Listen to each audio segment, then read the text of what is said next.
Welcome back to Book Break. Today we are playing the first sentence challenge.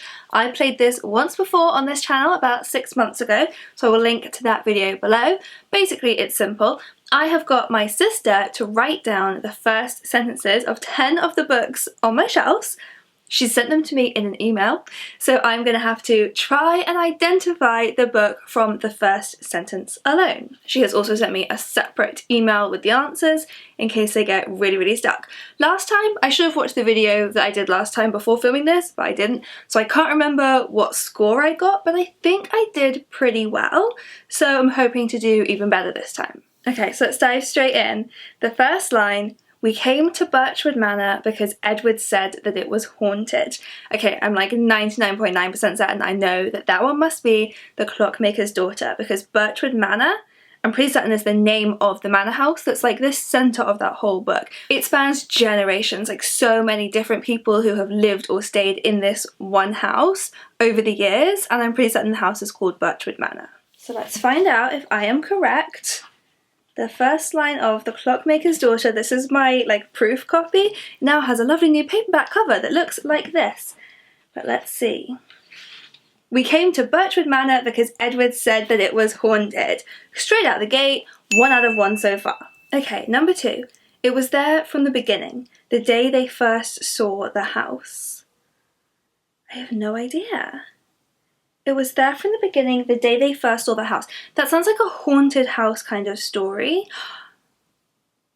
Could it be The Upstairs Room by Kate Murray Brown? That is about a family moving into a house that then turns out to maybe be haunted. It's like ambiguous as to whether it's haunted or just their lives kind of falling apart. But that would make sense if it was it was there from the beginning, the first day they saw the house, there was something wrong with it. Let's find out. The Upstairs Room by Kate Murray Brown, and the first line is, "It was there from the beginning, the day they first saw the house." The second line is, "Eleanor noticed the smell first." Yeah, I'd forgotten. It's like the house has a weird smell, and it's very creepy. It's a really good book. 2 out of 2. I'm on fire today. Line number 3. My sister could have been mean here, because technically the first complete sentence that ends with a full stop is just the word okay. So she could have just left it there, but I'm glad she gave me the next bit. Okay, so I was just in the kitchen eating cereal, you know, the usual Monday morning routine, when my mum comes out of the bathroom with this funny look on her face. Okay, so a clue is that mom is spelt the American way with an O, so it's going to be an American book. Last time I did this video, I do remember one of the first lines that took me so long to identify, but I recognised it so much, then turned out to be The Princess Diaries. And I made my sister watch that video so that she wouldn't double up on any first lines, but that doesn't mean that she wouldn't pick a later book in the Princess Diaries series. So now I'm trying to remember what I know of the series. The fact that her mum comes out of the bathroom with a funny look on her face, my gut instinct is that this is the part when her mum finds out that she's pregnant with her algebra teacher's baby, not the mum's teacher, that would be creepy. Mia's teacher is dating her mum. So when in the series does Mia's mum get pregnant? I think it's pretty early. It's probably book 3, but it could even be book 2. How many attempts do I get at this? I don't think I set any rules for myself last time round.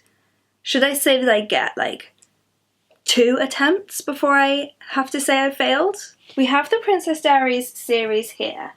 Let's start by looking at book number 3. And the first line is, damn it, English class assignment due December 8th.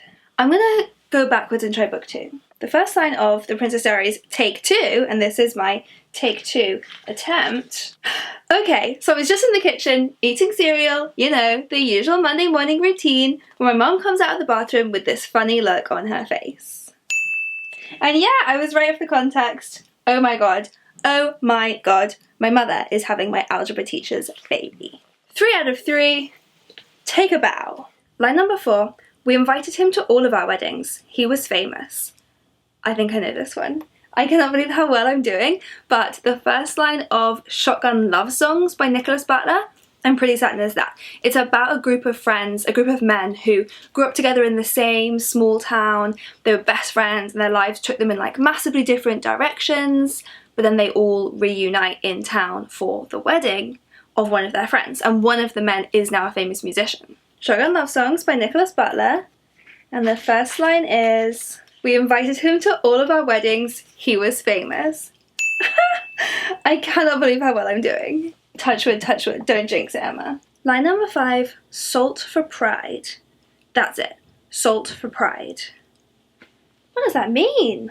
Ooh, that could be the Sin Eater, because that one I think begins with a list of the different foods that correspond to different sins. Salt is a food, pride is a sin. This is the Sin Eater. It's about a woman who, like a young girl actually, who commits a crime, and so she's condemned to become a sin eater, and she has to go to people's deathbeds and eat particular foods that correspond to their sins in like this ritual that then cleanses them of the sins, and this girl has to carry them herself, which is this really like terrifying concept in a very religious period of history. So she feels like she's being like condemned to hell.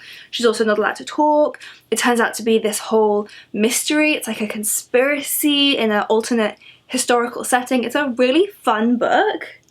And I wonder if the first line is salt for pride. Haha! Salt for pride! Mustard seed for lies! Barley for curses! Etc. 5 out of 5 so far. Can this continue? This is like scarily good, if I say so myself. Line number 6. That Saturday, an early winter's afternoon on Hampstead Heath, Elise had actually been waiting for someone else. I know this one. I know this one because Elise is one of the main characters in The Confession by Jessie Burton, and she meets her lover Connie on Hampstead Heath. The Confession by Jessie Burton, the first line of which is, "That Saturday, an early winter's afternoon on Hampstead Heath, Elise had actually been waiting for someone else." I loved this book. Line number 7. There was no fall in California, and this had forever been a problem for Flannery. Okay, so that narrows it down to 2 books. Flannery, very unusual name, is one of the main characters in the books Pages for You and Pages for Her by Sylvia Brownrigg, which is the story of, it's this love story between 2 women. The first book follows them meeting when they're both young, and it's like the rise and fall of their relationship. It's a very bittersweet book. And then like 20 years later or something, she wrote a sequel which follows these 2 women reuniting later in life and like seeing where their lives have taken them. But I don't know which one this sentence would be the first line of. And the fact that I said I was allowed 2 tries means that like I guarantee I'll get it. So that rule feels like we need to change it. Maybe let's say, here's what we'll say, I only get a half point if it's my second attempt. So for the Princess Diaries one, I actually only got a half point because I didn't get it first try. These are the 2 books. Pages for You, Pages for Her. Book 1, Book 2. I'm not going to look at the blurbs on the back just in case it gives anything away. Okay, so Powers of Deduction. The first book takes place in California. It's not New York, so you go to New York for a weekend. In fact, you go to New York for a weekend, it's somewhere like that side of the country. On the other hand, I don't know exactly where the first book starts. Obviously it starts with her home, which is California, saying that there's no fall in California, in contrast to where she goes to uni, where it's supposed to be fall. Oh my god, I'm talking myself in circles. I'm going to go with book number 1. The first line of Pages for You by Sylvia Brownrigg is, "What would happen if I wrote some pages for you?" Damn it! Whereas book 2, Pages for Her, starts with, "There was no fall in California, and this had forever been a problem for Flannery." I still get a half point. I get a half point, but I wanted to get it right first time. Line 8. Did you know that you can marry yourself? I think I know this one too. I'm pretty certain this is the first line of Love is for Losers by Vibeke Brueggemann, which is a very, very funny YA novel. It's about a girl called Phoebe who is absolutely hilarious, and it's about her volunteering at a charity shop where she meets a group of friends, including a girl called Emma, who she ends up wanting to be more than friends with, and it's fantastic. And I think the first line is, "Did you know that you can marry yourself?" Love is for Losers by Vibeke Brueggemann, and the first line is, "Did you know that you can marry yourself? How strange / brilliant is that?" And then she goes on to describe why it's such a good idea.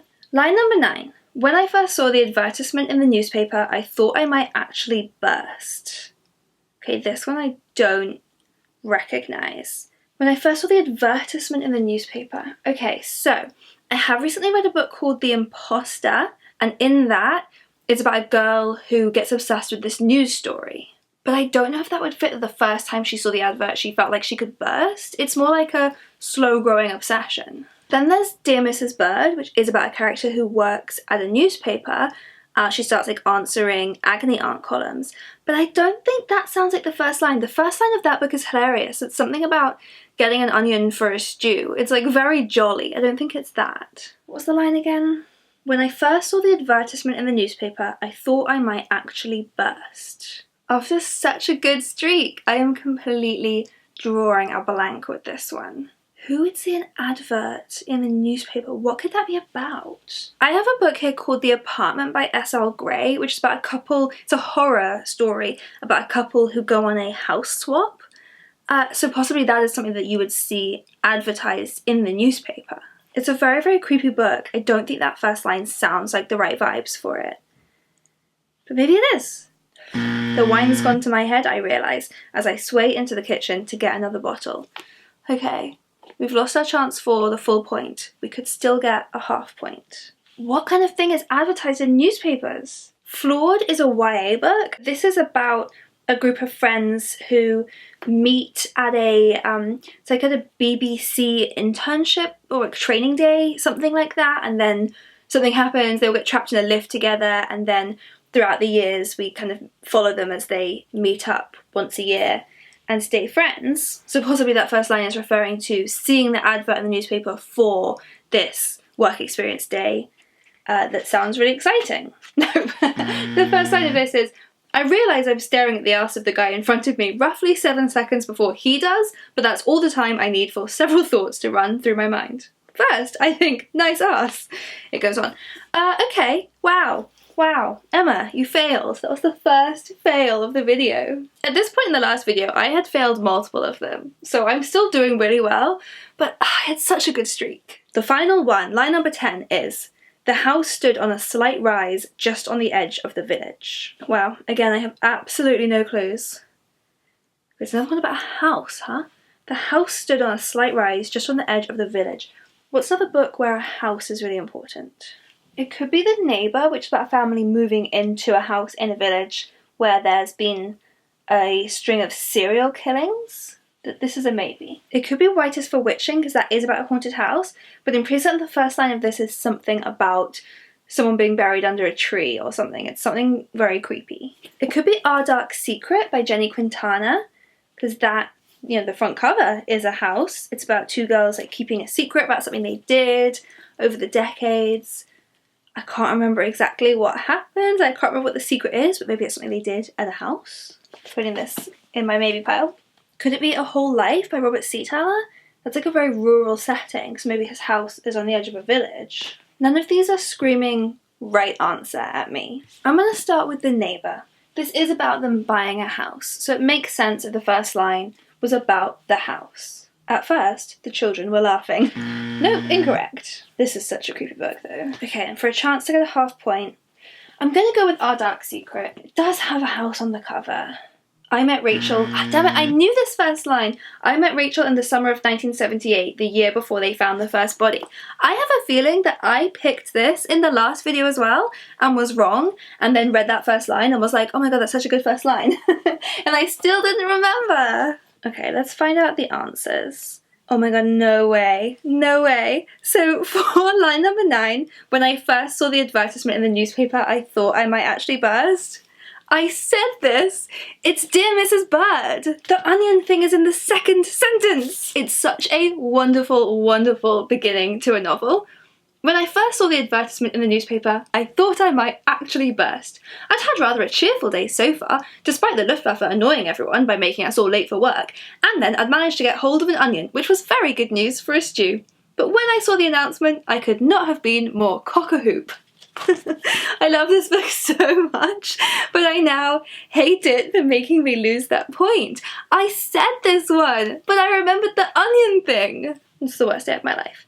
Okay, line number 10, the house stood on a slight rise just on the edge of the village, is The Hitchhiker's Guide to the Galaxy by Douglas Adams. I never would have guessed that in a million years. This is The Hitchhiker's Guide to the Galaxy. I've only just read this book, despite it being like so famous. I've only just jumped on the bandwagon. And the first line is, the house stood on a slight rise just on the edge of the village.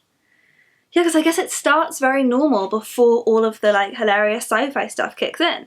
I'm not too mad at myself for getting that one wrong because I never would have guessed it, but that Dear Mrs. Bird moment is going to haunt me for the rest of my life. But let's see how I did. 1, 2, 3, 4, 5, 6 and 2 halves. So I got 7 points out of 10. That's pretty good. That's 70%. That's like an A, right? That's a first at university. I smashed this. But I will be haunted for the rest of my life by not remembering the first line of Dear Mrs. Bird. Let me know how you did, if you were playing along. Did you manage to guess any of these before I got to them? Let us know in the comments below, and I will also link here to a playlist of all of the other times we have played games here on Book Break. So click through and have a browse, and I'll see you next time.